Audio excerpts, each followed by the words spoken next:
Class 12 আমরা আগের দিন হুইস্টন ব্রিজের প্রতিসম্ভাব্যত সত্যটা নির্ণয় করেছিলাম। পেয়েছিলাম P/Q সমান R/S, নিষ্পন্দ বিন্দুতে বা প্রতিসাম্য অবস্থা সত্য। কি ছিল? বর্তনীটা এইরকম ছিল।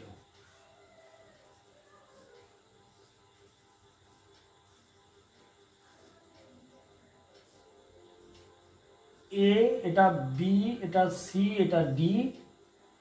বি এবং ডি বিন্দুর মধ্যে গ্যালভানোমিটার জি যুক্ত করা রয়েছে। আর এ থেকে কারেন্ট প্রবাহিত হচ্ছে। একটা তড়িৎ কোষ যদি আমরা যুক্ত করি, এটা তড়িৎ কোষ, এর তড়িৎ চালক বল ই, তাহলে এই বরাবর কারেন্টটা যেটা যাবে সেটা আই। তাহলে এক্ষেত্রে এটা পি, এটা কিউ, এটা আর, এটা এস হলে গ্যালভানোমিটারের মধ্যে দিয়ে কারেন্ট তখনই যাবে না যখন বি এবং ডি বিন্দুর বিভবটা সমান হয়। সেই অবস্থায় রাশিমালাটা পেয়েছি P/Q সমান R/S। এরই অ্যাপ্লিকেশন আমাদের মিটার ব্রিজ, মানে এই নীতিকে কাজে লাগিয়ে হুইস্টন ব্রিজের এই প্রতিসাম্য অবস্থার কার্যনীতিকে কাজে লাগিয়ে আমাদের মিটার ব্রিজ তৈরি হয়েছে। মিটার ব্রিজের ছোটোখাটো অঙ্ক থাকে, সেইগুলোকে করতে গেলে এইভাবেই করতে হবে। ব্যাখ্যাটা দেখো, আমি বলছি। আমরা বললাম এইটা একটা মিটার ব্রিজ, প্র্যাকটিক্যালেও আছে, প্র্যাকটিক্যালে যে করতে হবে। একটা কাঠের পাটাতন, এর মধ্যে কতগুলো তামার বা স্টিলের পাত থাকে। তামার পাতই ভালো হবে, কারণ তড়িতের সুপরিবাহিতা বেশি থাকে। এটা তামা স্ট্রিপ এল আকারে এখানে দেয়া রয়েছে। এখানে নাট লাগানো আছে যাতে তারগুলোকে ওই জায়গায় লাগানো যায়। গ্যাপ দিয়ে এখানে আর একটা রয়েছে স্ট্রিপ তামার, দুদিকে দুটো নাট, মাঝে একটা পয়েন্ট পাবো। এই প্রান্তে আবার একটা এল আছে, তামারই নাট, এখানেও স্ট্রিপ দেওয়া রয়েছে। এই দুই প্রান্তর মধ্যে একটা 100 সেন্টিমিটারের দৈর্ঘ্যের তার, সেটাই মিটার ব্রিজ। তার নিচে থাকে একটা লম্বা, এই প্রান্ত থেকে আরো লম্বা তামারি রড, যার এই জায়গাতেও নাট তৈরি করা থাকে। অথবা কোনো যে জকিটা ব্যবহার করব সেই জকির সাথেও নাটটা লাগানো থাকতে পারে। জকিটা কি? এই ধরনের ত্রিভুজাকৃতি বা চতুর্ভুজাকৃতি এই ধরনের একটা জকি। এই জায়গাতে একটা প্লাস্টিকের পয়েন্ট করা আছে, ওই জায়গাটা প্রেস করলে ওই অংশটাই তারটায় গিয়ে ঠেকে। অর্থাৎ তাহলে যদি আমি ধরে নিই এইখানে আমার জকির অবস্থানটা এই জায়গায়, এই জকিটায় লোহার রডটার বা তামার রডটার উপর দিয়ে এদিক এদিক তুমি সরাতে পারো 0 থেকে 100 সেন্টিমিটারের মধ্যে। এইটাই হুইস্টন ব্রিজকে, নীতিটাকে মিটার ব্রিজে কাজে লাগানো হয়েছে। মিটার ব্রিজ কারণ 100 সেন্টিমিটারের তার বলে। আর এই তারটার পাশে একটা মিটার স্কেল করা রয়েছে 100 সেন্টিমিটারের। এই জকির অবস্থানটাকে নিচের দিকেও দেওয়া, উপরের দিকেও তুমি ধরতে পারো। বোঝানোর জন্য আমি উপর দিকেই দিলাম, কোন অবস্থানে এই জকিটা রয়েছে সেটা নির্দেশ করার জন্য। এখন আমার যেটা প্রধান কাজ, এইটাকে এই বর্তনীতে অ্যাপ্লাই করতে গেলে ধরে নাও এই দুটো প্রান্তটার মধ্যে একটা রোধ বাক্স যুক্ত করলাম। রোধ বাক্স বলতে এই আটটা। তোমাকে একটা তার দিয়ে দিয়েছি, এই তারটা রোধ কত, অর্থাৎ অজ্ঞাত রোধ পরিমাপ করতে গেলে মিটার ব্রিজকে সাহায্যে নির্ণয় করতে হয়। তাহলে অজ্ঞাত তারের রোধটা নির্ণয় করার জন্য ওই তারটার দুটো প্রান্তকে ভালোভাবে সিরিজ কাগজে ঘষে নিয়ে এই নাটটাকে খুলে দুই প্রান্তের এটাকে লাগিয়ে দিলাম। কোনো জায়গায় টাচ না থাকে, এটা চাগিয়ে রাখতে হবে, কারোর সঙ্গে কারো পরশ প্যাচ না লেগে যায় এইরকম। আর এই যে মাঝে একটা নাট আছে, এই নাটের অংশটাকে খুলে নিলাম, খুলে কিনা তার লাগালাম, দিয়ে এই জায়গাটা গ্যালভানোমিটার জি যুক্ত করলাম।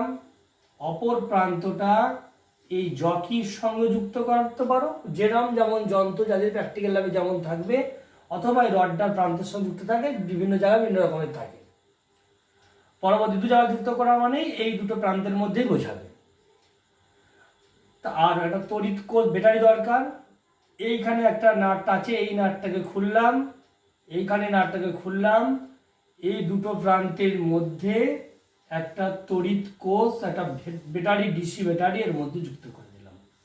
এখানে একটা সুইচ লাগানো থাকে, সুইচটা অফ অন তড়িৎ দেওয়ার জন্য।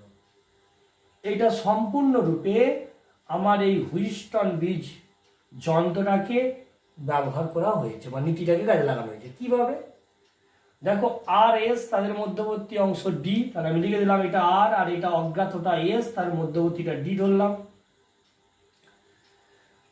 পি আর কিউ তার মাঝখানটা হচ্ছে বি আছে। পি যদি এই জকিটা যে অংশটা প্রেস করব, এই অংশটা যদি প্রেস করে দিই, ওই প্রান্তটা তোমার হচ্ছে, যে প্রান্তটা নিলাম তার এই দিকের প্রান্তটা, দৈর্ঘ্যের এই যে দৈর্ঘ্য তারটা নিয়েছি 100 সেন্টিমিটারে, তার এক দিকটা হয়ে যাবে পি, অন্য দিকটা হয়ে যাবে কিউ, প্রেস করার। তাহলে আর এস পি কিউ, দেখো আর এর বিপরীত দিকে পি, আর এর বিপরীত দিকে পি, আর এস এর বিপরীত দিকে কিউ আমার মিটেছে। তাহলে ওদের মধ্যবর্তী প্রেস করার মুহূর্তটা, এটা হচ্ছে বি প্রান্তটাকে বোঝাচ্ছে, জকিটা যে অংশে প্রেস করবে। এখানে দেখো পি আর এর মাঝামাঝি যে অংশটা, ধরো এই অংশটা, স্টিপের এই প্রান্তটা, যেন বেরিয়েছে, এটা যদি এ বলি, আর যেখানে অন্য প্রান্তটা, তাহলে এই প্রান্তটা কি ধরবো? সি। তাহলে দেখো পি কিউ আর এস, এদের মধ্যবর্তী ডি আর ডি এর মাঝে গ্যালভানোমিটার, ডি আর ডি এর মাঝে দেখো এই যে গ্যালভানোমিটার যুক্ত করা আছে, আর এ আর সি এর মাঝে দেখো তড়িৎ কোষ যুক্ত করা আছে। তাহলে ঠিক এই নীতিটাকে কাজে লাগিয়ে মিটার ব্রিজ তৈরি। কি করে এর মধ্যে পরিমাপ করব? খুব ইজি ব্যাপার।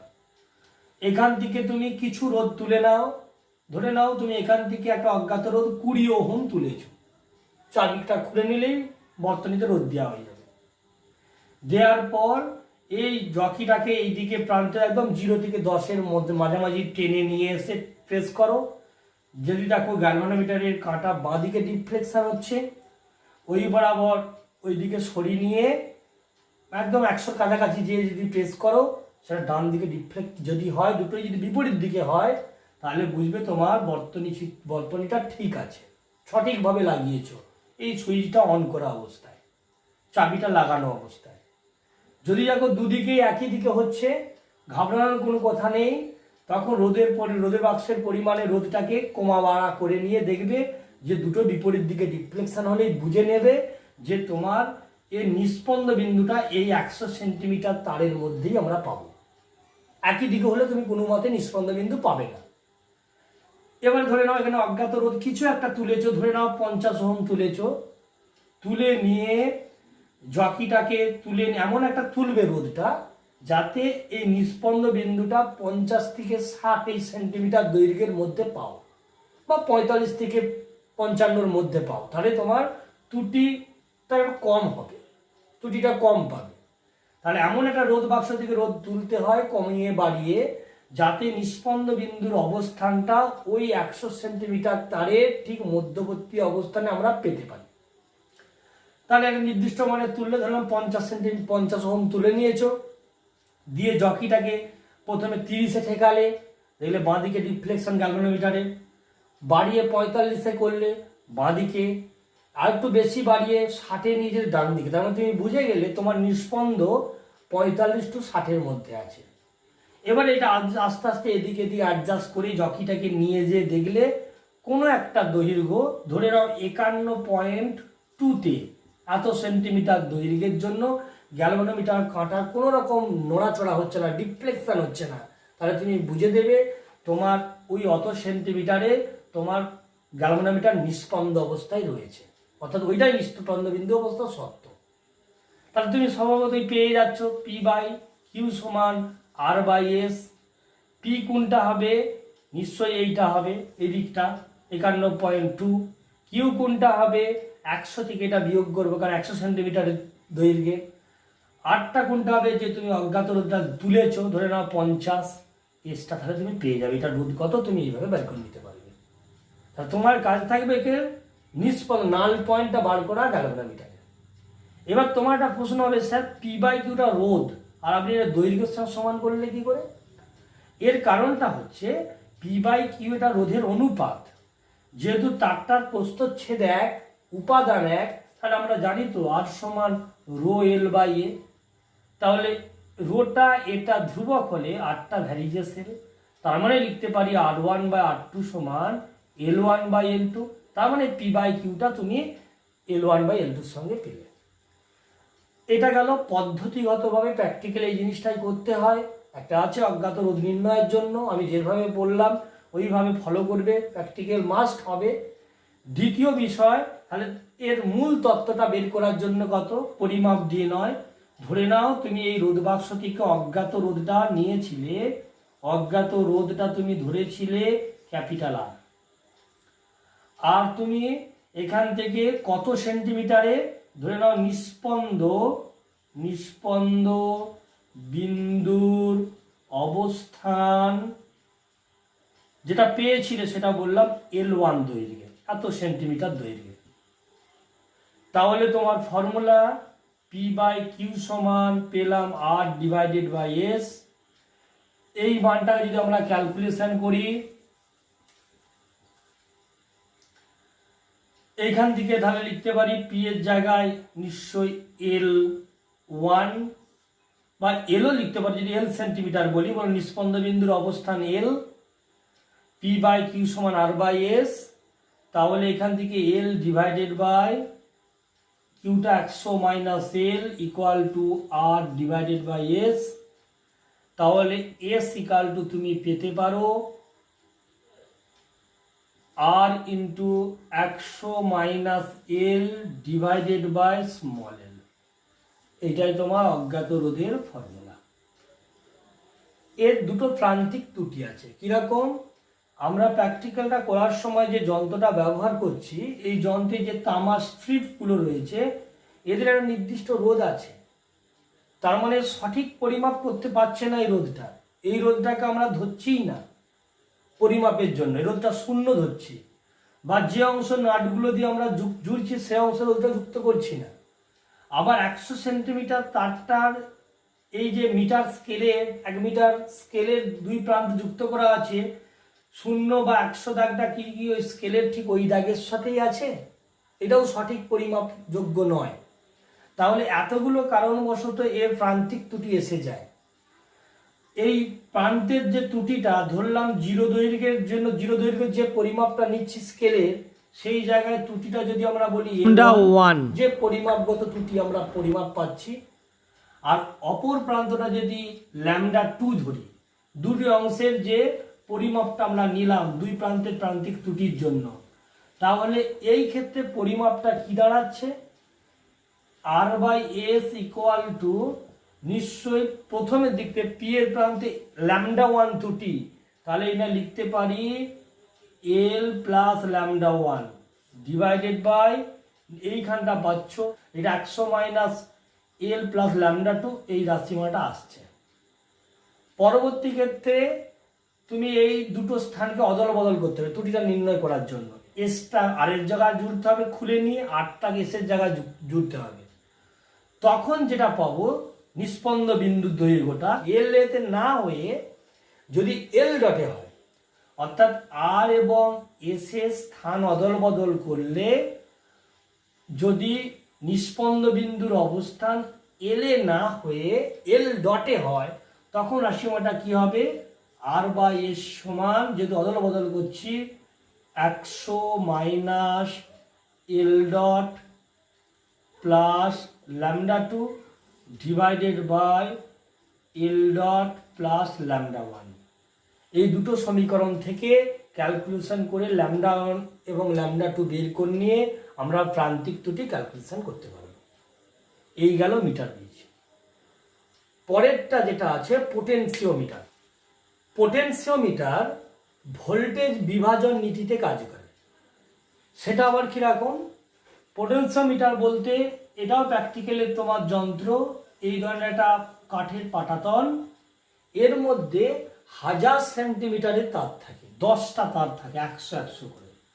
আর এইভাবে শুরু হয়, এদিক থেকে যায় 100, এদিক দিয়ে ঘুরে আসে 200, 300, 400, 500, 600, 800, 900, 1000 শেষ, মোট 10টা তার থাকে। আর এর মধ্যে জকিটা এরকম চওড়া থাকে, এবং জকিটা এর এক একটার জন্য আলাদা আলাদা 10টা স্ট্রিপ থাকে, প্রত্যেকটা স্ট্রিপের মধ্যে পাত থাকে, একটা করে কালো কালো নব থাকে। যখন যেটাকে প্রেস করব সেই তারের উপরে যে ওটা প্রেস হবে। যদি এরকম জকিটা এইরকম অবস্থানে থাকে, এই রিডগুলো পরপর প্রতিটা জকির সাথে এইভাবে যুক্ত করা থাকে, যেটাতে প্রেস করি আমরা সেই তারটাতে যে টাচ হয় এটাকে এদিকে দিয়ে সরানো যায়। এরও নিচের প্রান্তে একটা মিটার স্কেল দেওয়া থাকে, 100 সেন্টিমিটারের স্কেল। ওই জকির অবস্থান কত নম্বর তারে কোন জায়গায় অবস্থান দেখে আমরা কত দৈর্ঘ্যের সাথে পাবো সেটা আমাদের পরিমাপ করতে পারি। কিভাবে কাজ করে? এইভাবে না এঁকে একে সহজে বর্তনীতে আঁকার জন্য পোটেনশিওমিটারকে এইভাবে আঁকা যায়। এইটা মানেই পোটেনশিওমিটারের সিম্বল বোঝায়। এখন এর মূলনীতি বা কার্যনীতিটা পরিমাপ করার জন্য আমরা কিভাবে ক্যালকুলেশন করব? দেখো, 1000 সেন্টিমিটারের তারটাকে আমি একটা তার হিসেবে গণ্য করলাম, এরকম একটা বড় তার হিসেবে নিলাম। এটা যদি এ বলি, এটা যদি বি বলি, এ বিটা পুরোটা আমি একটা লম্বা হিসেবে ধরে নিয়েছি। এটার দুই প্রান্তের সাথে একটা তড়িৎ কোষ যুক্ত করা থাকে, একটা রিওস্টার যুক্ত করা থাকে, একটা চাবি থাকে দিয়ে এন পজিশনের সঙ্গে যুক্ত, এটা তড়িৎ চালক বল ই বলবে। তুমি যদি এই K1 চাবিটাকে অন করো, এই নিশ্চয়ই পজিটিভ থেকে নেগেটিভ প্রান্তে কারেন্ট যাবে, এর মধ্যে প্রবাহটা যাবে। ওই প্রবাহটা আমি ধরলাম আই, ধরলাম এর মধ্যে দিয়ে প্রবাহিত প্রবাহটা আই। এখন আরও একটা ধরলাম, প্রতি একক দৈর্ঘ্যের জন্য তারের রোধ, সেটা বলে দিলাম সিগমা। তাহলে তুমি ক্যালকুলেশন করবে কি, এর সাথে তুমি একটা তড়িৎ কোষ যুক্ত করো, যার তড়িৎ চালক বল ভি, আর একটা রোধ বাক্স থাকে, রোধ বাক্স এটা প্রথমত নাই দিচ্ছি, এর সাথে একটা গ্যালভানোমিটার যুক্ত করে আমি এই জকিটার সামনে লাগিয়ে দিয়েছি। জকিটাকে সুইচটা অন করার অবস্থায় জকিটাকে এদিক এদিক সরিয়ে দেখলাম কত নম্বর তারের কত দৈর্ঘ্যের সাথে এই গ্যালভানোমিটার কাঁটাটা নিস্পন্দ আসছে। কেন? এদিকে কারেন্ট যাবে, অর্থাৎ এই ব্যাটারির বিভব পার্থক্য ভি, এর মধ্যে দিয়ে যেহেতু কারেন্ট যাচ্ছে, তার রোধ আছে, তাহলে নির্দিষ্ট দৈর্ঘ্যের কারেন্ট ইনটু রোধ করলে একটা ভোল্টেজ পাবো। এই ভোল্টেজের সঙ্গে এই ভোল্টেজ বিপরীতমুখী প্রবাহ ঘটলেই গ্যালভানোমিটারের মধ্যে একটা দুই প্রান্তের বিভব সমান হলে গ্যালভানোমিটারের কাঁটা কোনো দিকেই যাবে না, তখন গ্যালভানোমিটার নিষ্পন্দ অবস্থায় পাবো। ওই অবস্থানটা জকিটাকে সরিয়ে দেখলাম এল দৈর্ঘ্যে তোমার এটা নিষ্পন্দ আসছে। আর এই পুরোপুরি পোটেনশিওমিটার তারটার দৈর্ঘ্য 1000 সেন্টিমিটার, যেটা বললাম সেটা ক্যাপিটাল এল ধরলাম। তাহলে এই ক্যাপিটাল এল এর জন্য দৈর্ঘ্যটা যদি এল হয় পুরো তারটার দৈর্ঘ্য, তাহলে এ আর বি প্রান্তের মধ্যে বিভব পার্থক্য কত তড়িৎ কোষ যুক্ত করেছে ই, তাহলে সূত্র অনুযায়ী ই সমান আই ইন্টু আর হয়। প্রবাহ মাত্রাটা আমি ধরেছি আই, আরটা কত একক দৈর্ঘ্য রোধ সিগমা যদি হয়, এল দৈর্ঘ্য রোধ কত হবে এল ইন্টু সিগমা, তাহলে আই এল সিগমা। পরবর্তী কি, তাহলে এই ভি দৈর্ঘ্যটা ছোট হাতের এল দৈর্ঘ্যের জন্য, ভি বিভবটা ছোট হাতের এল দৈর্ঘ্যের জন্য নিষ্পন্দ পাচ্ছি, তাহলে ওই একই ফর্মুলা অ্যাপ্লাই করলে ভি সমান পেলাম আই এল ইন্টু সিগমা, কারণ তারটা তো একই, সিগমা আর আইটা তো সেম থাকবে, ভাগ করে নিলাম, ভি বাই ই সমান করলাম, তাহলে পেয়ে গেলাম স্মল এল বাই ক্যাপিটাল এল।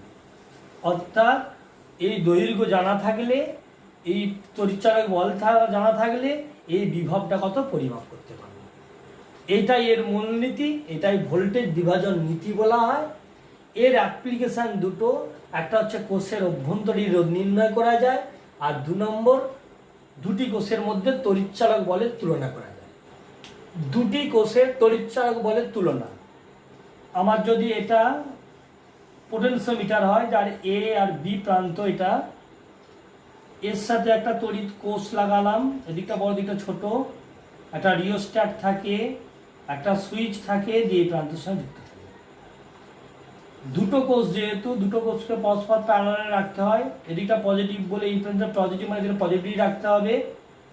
এইভাবে সমান্তরাল দুটো কোষ, আর দুটো কোষের সাথে একটা চাবি, এটা যদি আমি K1 বলি, এটা K2 চাবি যুক্ত করলাম, এদিকটা অন করলে এই তড়িৎচালক বল E1টা অন হবে, আর এদিকটা খুলে দিয়ে এদিকটা অন করলে এটা E2, মানে প্রবাহমাত্রাটা দুই পথে চেঞ্জ করা যায়।